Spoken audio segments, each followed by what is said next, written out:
Hey there, Mama. You're listening to the Lift the Shame podcast. I'm your host, Crystal, mama of 5 and your family's intuitive eating dietitian, here to help you cut through the diet culture clutter so you can enjoy freedom with food as a family.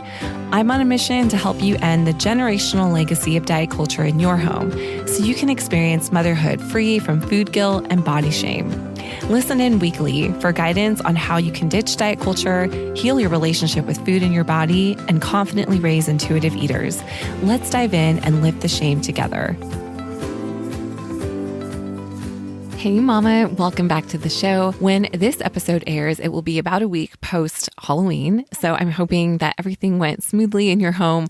I'm always eager to hear how things go with the Halloween candy situation. So if you have any updates you'd like to share, you can always connect with me via email or Instagram. I'd love to hear from you. And one question that has come up quite frequently is related to this idea of the additives or food coloring that's often in the candy and sweets that our kids may be consuming. And as we are rounding out this mini series on kids and sweets, I thought I would briefly address this in today's episode. I just want to preface this conversation by saying that I realize this is a very nuanced topic. There's a lot of controversy around it, and what I'm sharing is simply just my opinion and also just my lived experience as a mother raising neurodivergent children. And so I also just want to acknowledge that this is a very broad topic, and I'm just giving a bird's eye view of it in today's episode. But if this is something that interests you and if you would like to hear more information about it, please let me know. I'd be happy to do a deeper dive and maybe do a part 2 follow-up on this. But generally, the questions that I've been hearing more recently, especially leading up to Halloween, is this idea that you may feel okay with your child consuming sugar. Maybe that's not the thing that you're worried about. Maybe what you're worried about is the additives or food coloring, food dyes that are in the sweets that your kids might be consuming. And so I thought I would address that because there can be so much fear mongering around specific ingredients in the foods that our kids like and the foods that our kids want to eat. And sometimes that can be inhibiting us from allowing them the permission that they need to access these foods or to feel like they can normalize eating these things. And this is something I've dealt with personally with my own kids. I have 2 ADHDers, and it's interesting to see the foods that they gravitate towards and to understand if this idea of food dyes in particular having any impact on behavior is valid. And this is where I think it comes down to. I do really believe that it is an individual situation. And this is why I think it's very important that we learn our own kids, that we understand what works for them, what doesn't when it comes to eating routines, schedules, types of foods, especially for something that has a lot of nuance like food dyes. Maybe your child doesn't necessarily have an allergy or an intolerance, but maybe you notice certain behavioral changes when they're consuming certain foods versus others. And this is where I just want to clear out some of the clutter for you, because there's also a lot of mixed messages, not just around additives and food dyes in our food and the things that our children in particular might be consuming, but also around sweets too. There is a lot of fear mongering again, or myths circulating that sugar causes hyperactivity in our children. And that has largely been debunked. And I will actually include a blog post for you if you're interested in reading more about this, as well as some of the research behind it. Because this idea that if our kids eat sugar, it's just going to cause them to become hyper can become an issue if it prevents us from allowing our kids access to foods that they enjoy, which again, if we're restricting what our children have access to, that can backfire and actually cause them to become more obsessive about some of these foods that they're gravitating towards. So along that, I also see this with the food dyes, and I'm going to focus mostly on that for today's episode. I know there's a lot of other ingredients that are in question in the food industry, but for today's episode, I just want to focus on the food dyes in particular. Now, when it comes to the research that we've seen about this, ultimately, the research is very inconclusive. There is not enough scientific evidence that has warranted changes in the regulation of food dyes and additives in the food that we have access to today by the FDA. And there are certain controversies and limitations of the research that has been done on this topic. So one thing to note for studies that have shown some evidence linking food dyes with behavioral changes in children, there are pretty significant limitations to the research studies that we have seen with that. And that's something that I wanted to just briefly talk through today, because a lot of people can throw that out there. Like, this study showed this or this study showed that. And I think it's really important that we learn how to analyze information, because it's really easy to just take what people say at word without understanding what was the structure of the study, what was the design of the study, what was the evidence behind it, were there any biases potentially. These are things that are important before we just take away conclusions that maybe are not clear or specific to that study. And this is something I've seen a lot with food dyes and links to hyperactivity, where people can just throw that out there. Like, studies have shown that there is a connection. And there have been some studies that have shown a statistically significant increase in hyperactivity in some children who were given food dyes.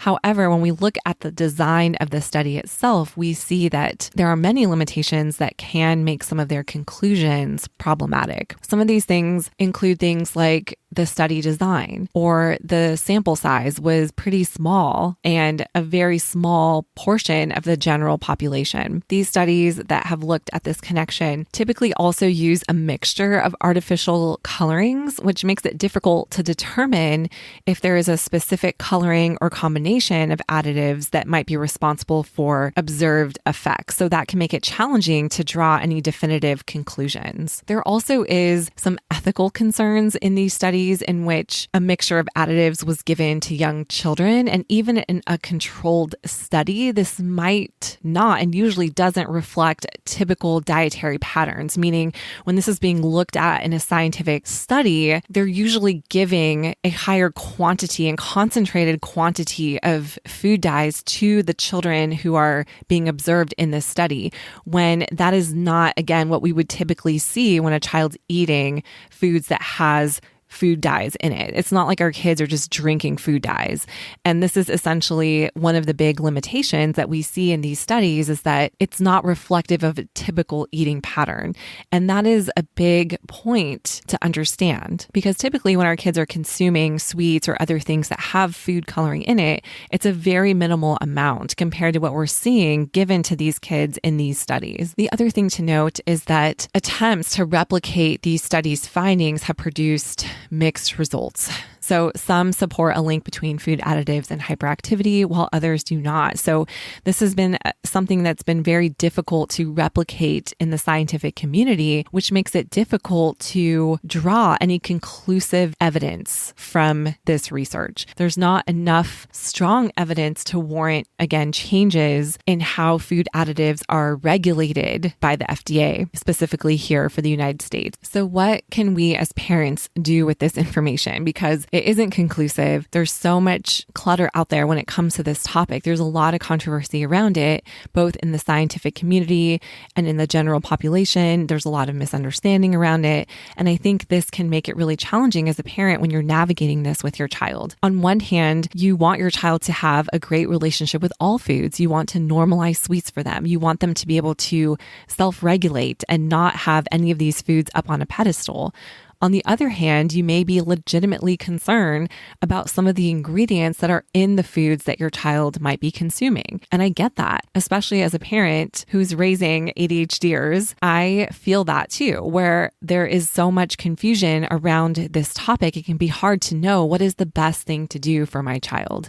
And this is where I just want to give you some encouragement and also help you to just see the bigger picture at hand. And I think the best way to do this is just to share from my own personal experience with my children. So my ADHDers are, I have a daughter who is currently 11, almost 12, and then my son who's 7, and they both are ADHDers. And it's interesting because I have seen potential effects of food dyes in different ways and different scenarios with them, where my older daughter seems to be largely unaffected by them, whereas my younger son does seem to have some effect on him and on his behavior. And the way that I found this out, and I want to share this little story with you. And again, this is just from my own personal experience. But when my son was 5, we were at a family barbecue and there was a lot of food out on tables, drinks, and the kids just had free access to everything that was out there. There's a ton of food, sweets, a lot of different things happening at the time.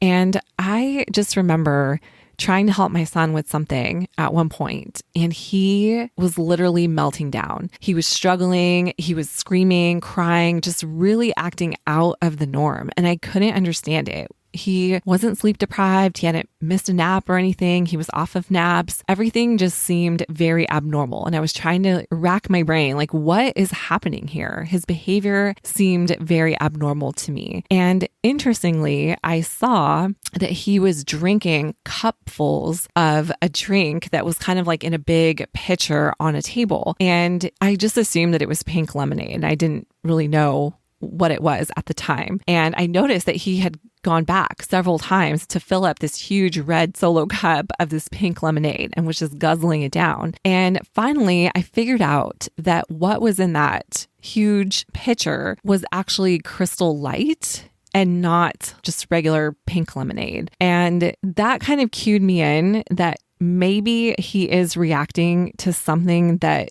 he's consuming from there, because as we know, Crystal Light is an artificial drink. It doesn't have real sugar, but it has plenty of other ingredients to make it taste sweet as well as to make it look pink, because this was pink lemonade. And I just had a moment of thought where I wondered, is he reacting to the high volume of food dyes that he's consuming in this drink because he was drinking so much of it? Like, he kept going back and back. And at the time, it was just a hypothesis because we typically don't drink things like Crystal Light or any type of like diet sodas. We usually just drink real stuff, like real lemonade. And he really hadn't had a lot of exposure to those types of artificial drinks before. So I just started to maybe put some connections together, thinking that maybe this has something to do with it. And it wasn't something that rigidly changed how I approached food with my kids in any way. I just became a little more cognizant of the fact that he seemed to be more sensitive behaviorally to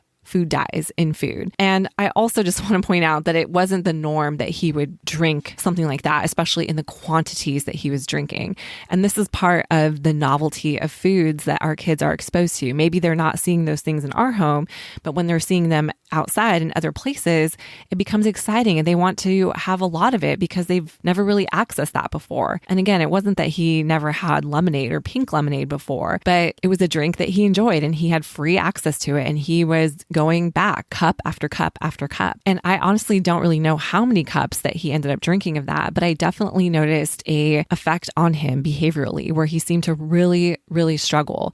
There was a lot of dysregulation, emotional dysregulation. It really just felt or appeared like he had no control over his body. And at that point, I cut him off from the Crystal Light pink lemonade because I just felt like this was having somewhat of effect on him. And moving forward, it was just something that was in the back of my mind. Is he more sensitive to food dyes at this age? And given just him being a neurodivergent child, this is what's hard as parents, is that oftentimes we're just navigating this on our own without any conclusive evidence. We're just observing what we know of our own children. And what's interesting is, on the other hand, my older daughter, who is an ADHDer as well, did not appear to have the same effect. And this is why I do think it's important to look at our children individually, because what affects one child may not affect another child. And that's why I don't think we can just lump all kids in together and say all kids are going to be negatively affected behaviorally by consuming food dyes. I also think the quantity is important too, because again, my son was consuming a very, very large quantity of this Crystal Light, and that is not something that is a typical eating pattern for him. But it was something that I just kept in my mind. And we have been making an effort to buy food and ingredients that generally are dye-free. Now, that is not to say that we don't also buy other foods that do have food dye in them as well. We are definitely incorporating many different things in the rotation here in our home. And one thing that I have found that has worked well is incorporating sweets and different things that they enjoy and having things available to them on the regular that tend to be dye-free. We do a lot of grocery shopping at Trader Joe's, and they have a ton of amazing candy options that are free of food dye and food coloring. And so those are things that we tend to stock up on more regularly. And I just have found that they're very satiating, they taste great, and my kids enjoy them. And especially for my son, who's now 7, he seems to do better with those being the things that he's having more frequently and more irregularly. But again, this is not to say that we have a hard line in the sand and aren't also incorporating other things. And this is where I think as parents, we have to be very careful about how we're navigating this. And as an example, on Halloween, my kids got so much candy. I mean, so much candy. We had them dump it out at the end of the night, and it was like the entire floor was covered with candy. And what's funny is that my son actually prefers over all the candies that he likes. His favorite candies are Skittles, any type of gummies, and red vines and red licorice. And those are like his favorite things. And I just think it's kind of funny because those are the candies that naturally will have more of the food dyes in them. He's not a chocolate kiddo. He literally separated out all his candy and just put all the chocolates into our like communal family candy bowl. And he was like, I don't want those. I just want these. And that is okay. And I knew that it will be more harmful to him and to his relationship with food if I'm too rigid with the candy that he has access to. He got access to that candy. He went trick-or-treating. He was super pumped and excited about all the candy that he got. And I know that as a parent, if I were to take those things away from him, that rigidity will actually make him become more obsessive with those candies. And so he gets to keep all those candies and he's eating them and enjoying them, and he's okay. He's fine. Nothing outrageous is happening. He's not melting down. He's doing great. And we let our kids have their Halloween candy pretty frequently in the days following Halloween, where they get to have some with their meals and their snacks. It's in the rotation. So he's eating a good variety of candy and eating it pretty frequently at this point. Now, I tell this story because I think it's so important that as parents that we assess what are the pros and cons of allowing our kids to have these foods with ingredients that we might be concerned are affecting them versus restricting their access to these foods. And it's very easy to be consumed by the quality of ingredients that our children are consuming and eating. And this is where, especially if you're a parent who's recovering from an eating disorder, you need to be careful about that line that you're walking, because it's easy to adapt this orthorexic type of tendency in how we feed our kids, where we become so concerned about the quality of ingredients that they're eating that we have a short-sighted view of what is necessary for them to develop a positive and trusting relationship with food. Because the more of a big deal we make out of certain ingredients or foods or candies, the more of a big deal they will become in our child's mind. And this is why I think there's not a clear one-size-fits approach for this issue with food dyes and sweets and our children and their behavior, and especially neurodivergent children who could potentially be a little more susceptible to some of the effects of these additives or food dyes. I also just think it's really important to clarify and say that neurodivergent conditions, so like ADHD or autism, these are neurodevelopmental conditions. These are not caused by eating certain foods or having certain ingredients incorporated into our diet or our children's diet. And I think this is one of the most misinformed myths about food dyes and additives that is constantly perpetuated. And this creates so much stigma around neurodivergent families because, again, these conditions are neurodevelopmental.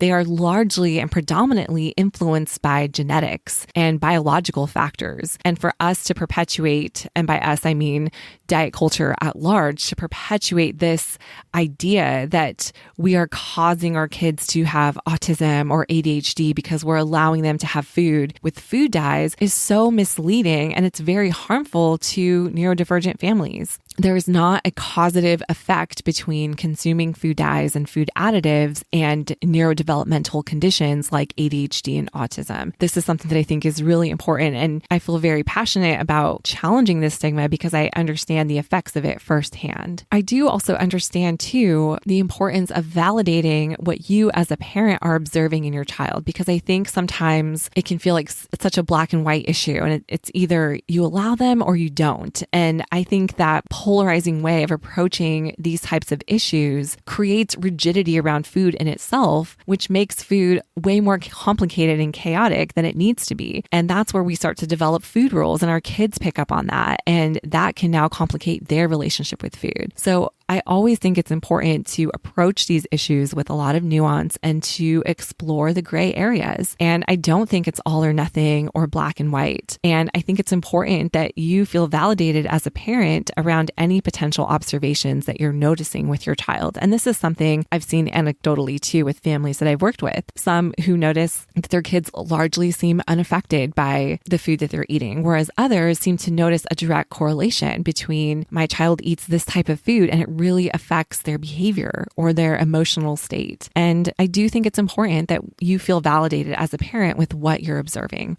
I also just want to say as a word of caution that sometimes we have this like self-fulfilled prophecy where we are looking for evidence to support a claim in our mind that we already believe. And there's actually been studies that have shown that this was a study that was done on analyzing the effects of sugar and behavior on children, actually. And they were looking at how parents actually observed their children after consuming a sugary beverage. But what was interesting is that the researchers kind of tricked the parents and told the parents that their kids had ingested a sugary beverage, and then they wanted the parents to observe the child's behavior. And what was interesting is in reality, it was just a placebo. The researchers didn't give the kids a sugary beverage. They just gave them, I don't know, water or sparkling water or something like that didn't have any added sugar in it. And what was interesting was many of the parents reported observing that their child seemed more hyperactive after having a sugary beverage. So the reason I tell you this study, and I think it's interesting, is because there is sometimes a self-fulfilling prophecy where we are looking for evidence in our kids to support a belief about our children that we already have, where it's like, I think or I believe that my child will be hyperactive after they have this or eat that. And then we're looking for evidence to support that. That's why these studies can be very difficult, because there is a subjective measure, which is always harder. It's not this hard objective criteria. A lot of it has to do with what are we observing. And that's why I think it's always important to have an open mind and consider the different things your child is exposed to and how it might be affecting them.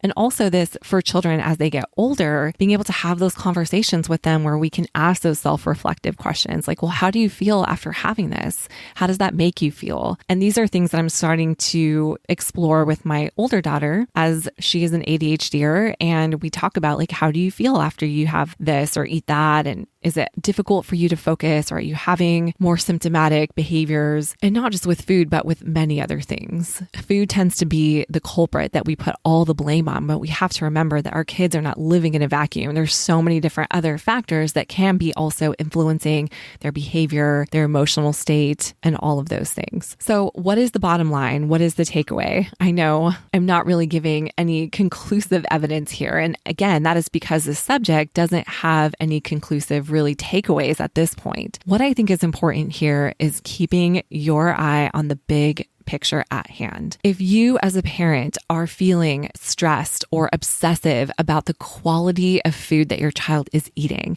if you are feeling so stressed about them potentially eating ingredients that feel questionable to you, such as food dyes or additives, that stress is far worse for your health and for your child's health than literally anything your child can eat.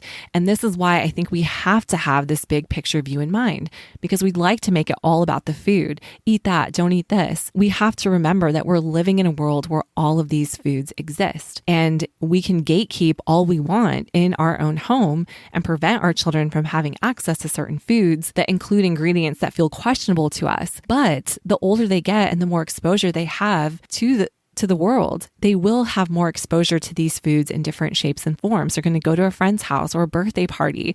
They're going to grow up and go to college and be able to buy their own food. They will be able to buy things that we maybe never let them have access to. And it will be harder for them to learn how to regulate and eat these foods if they've never had the opportunity. And this is why I think it's important that we keep that big picture view in mind. That doesn't mean that you can't include foods in your home. Like, for example, maybe it's your preference to buy candies that don't have food dyes in them. And those are the things that are largely in the rotation in your home. However, if your child does get access to those foods or is showing interest in having those foods, they saw so-and-so at school having a fruit roll-up and now they're all excited and they want to try that and they're asking about it and they're showing that high interest. That's where it's important that we are responsive to what our kids are showing us. And we can find ways to tangibly and proactively incorporate those things in our home so that our child feels that they're accessible and doesn't now put those foods or those candies up on a pedestal. These are important things to keep in mind. We want to think about the long-term goals. We want our children to be able to self-regulate, to have a positive relationship with all foods, and to not feel like certain things are inaccessible or now they're internalizing this belief or this message that these foods are bad when those things are becoming part of their eating experiences and the rhetoric that they're building around food. They start to formulate guilt and shame around eating, and it can create a damaging effect on their relationship with food over the long term. So again, keeping the big picture in mind, what are the things that you're keeping in the rotation in your home? What is your response to your child having exposure to some of the foods or candies or sweets or ingredients that maybe you don't feel comfortable with? And how can you find a middle ground where you can be responsive to the things that your child is showing an interest while also being supportive of their overall health and wellness? I know it can be hard, and I hope this just gives you some food for thought or some things to think about as you're navigating this with your own children. This does tend to come up post-Halloween a lot, which is why I wanted to just touch on this subject. And again, as you can see and are hearing, there's a lot of nuance here and a lot of other things that we can explore. So I'd love to hear from you and just hear, what are your questions? What are your concerns? What are things that you're observing? Ultimately, we want our children to know that they are safe to consume a variety of foods unless they're allergic to something, right? That's a different subject. But we don't want our children to internalize guilt or shame from our projected fears that may be coming out in our feeding interactions with our children. I know it can be hard post-Halloween when our kids have a large volume of candy that is not the norm for them, and they might be getting access to a variety of different candies that they don't frequently see, which can give us some good data to work with. Where do I need to potentially expose my child or allow them to have access to things that they do enjoy, but that I don't regularly keep in my home?